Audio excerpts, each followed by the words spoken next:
Brighton 2, Liverpool 3. Our superb run of results continues. 14 games, 12 wins, 1 draw, 1 defeat. And by the way, that's 8 away games in that time, and it's 7 away wins and 1 draw. And worth noting that the next 3 games are all at home.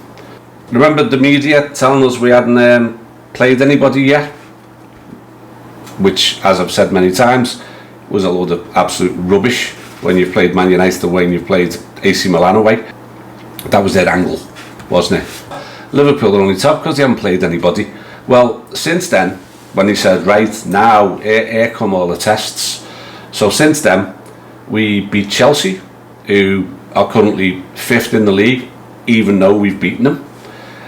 We played Leipzig away, who were 2nd in their league. We drew with Arsenal away, who were 3rd in the Premier League, and we've just beaten Brighton away, who were 6th in the Premier League. So 4 games, 4 of that massively difficult run that was going to show how good or bad we were. Well, we've played 3 away games and 1 home game, and we've won 3 and drawn 1. So Arne Slot Liverpool is for real. So onto the game. So the first half, as expected, there were loads and loads of changes from both teams, and it was a bit strange from Slot. I couldn't work it out on the team sheet, and then I couldn't work it out on the pitch because we had Gakpo left wing, Diaz right wing, and he's done that a couple of times now with Diaz on the right. So maybe that's going to become more of a thing this season when Mo needs a rest.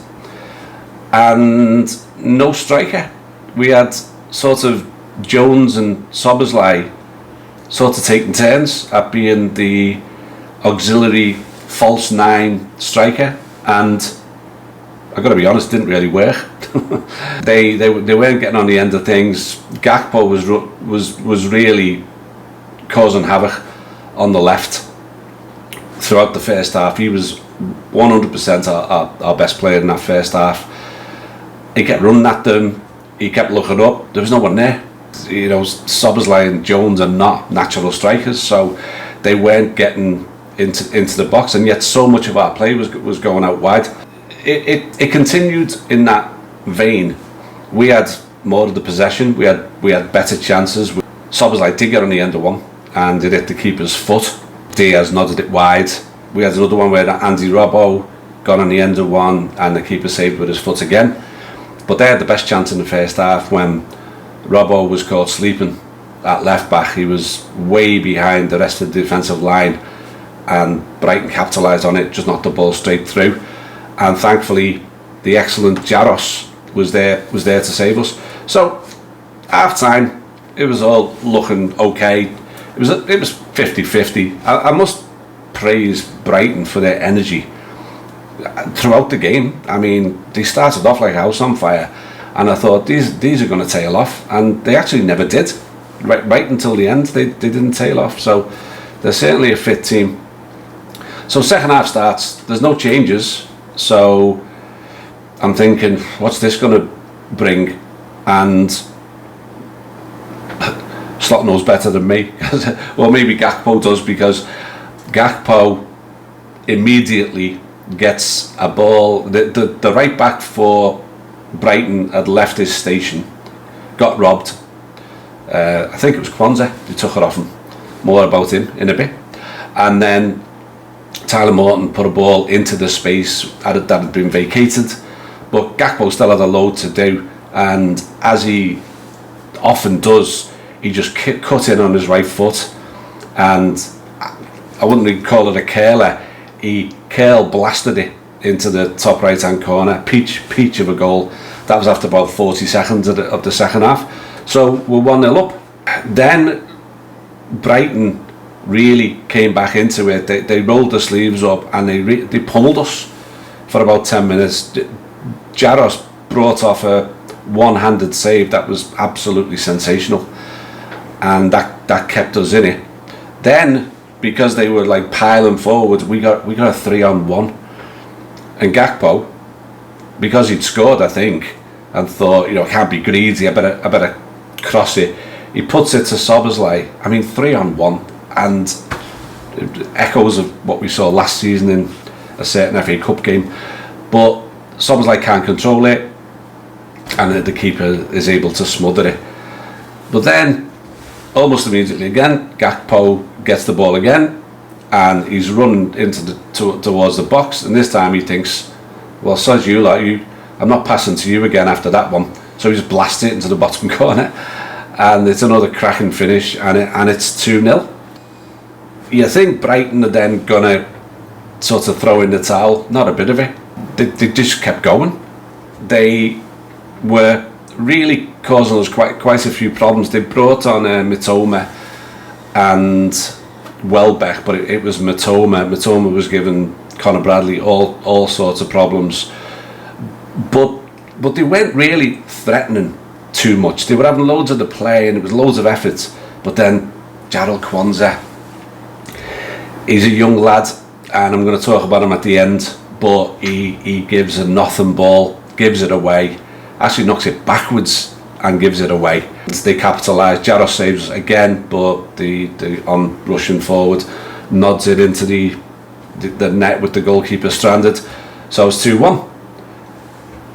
And then the tails are up, but once again we break forwards. There's a terrible clearance from the Brighton defender, but Lucio had no right to bring it down, dance around 3 players, and then stick it past the keeper at his near post. But he did, once again, with two goals ahead. And you're thinking, now the stuffing's been knocked out of him. Nope, not at all. They kept going, they kept knocking on the door. We brought on a load of our big heads, tried to manage the situation, but Brighton kept at it.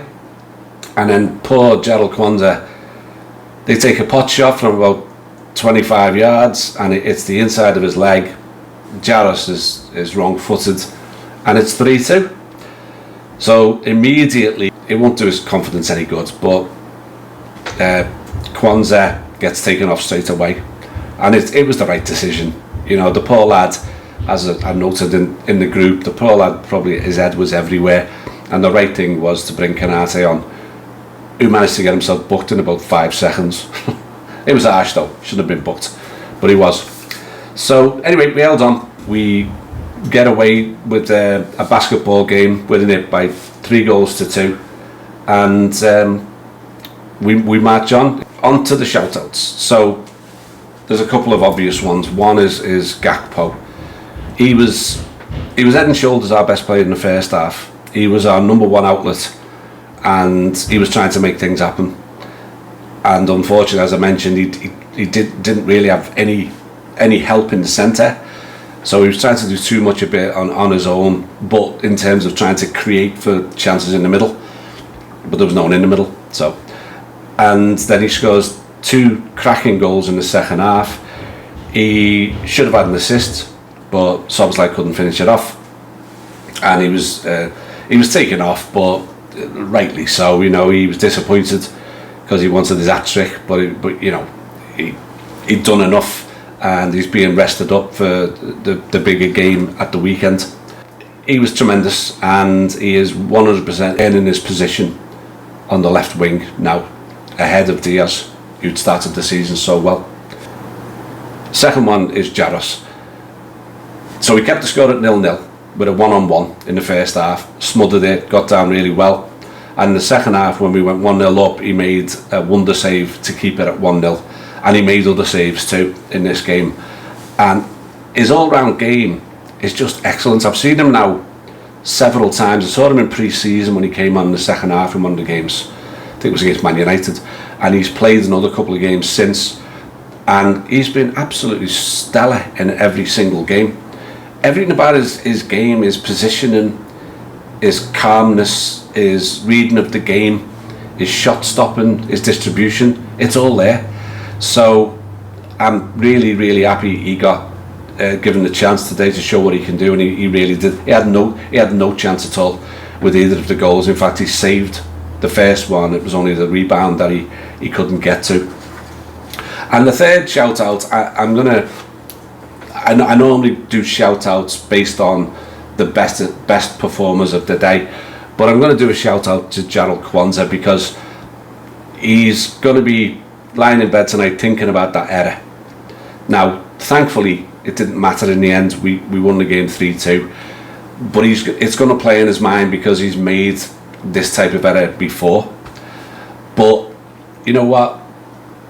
He's a kid. You know, you won't be watching this, but Jaros, you're young, you're learning. You did 90% of the things right today. And unfortunately, it was one, let's be honest, poor error.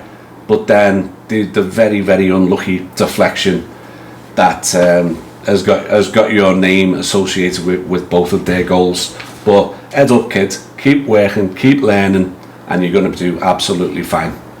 So in this continuation of this horror run of fixtures, we've now got Brighton again at home on the weekend. Then we've got Leverkusen at home in the Champions League, and then we've got Villa at home after that. So 3 home games in a row, a great chance for us to make even more of a statement than we've already made. But another superb result, done with fringe players playing in the game, lots of changes, an 11 who'd never played together before, and yet we came through it against, you know, a top class team in Brighton. So well done, lads. Let's do it again at the weekend and get another 3 points against Brighton, and I'll see you after that game. You never walk alone.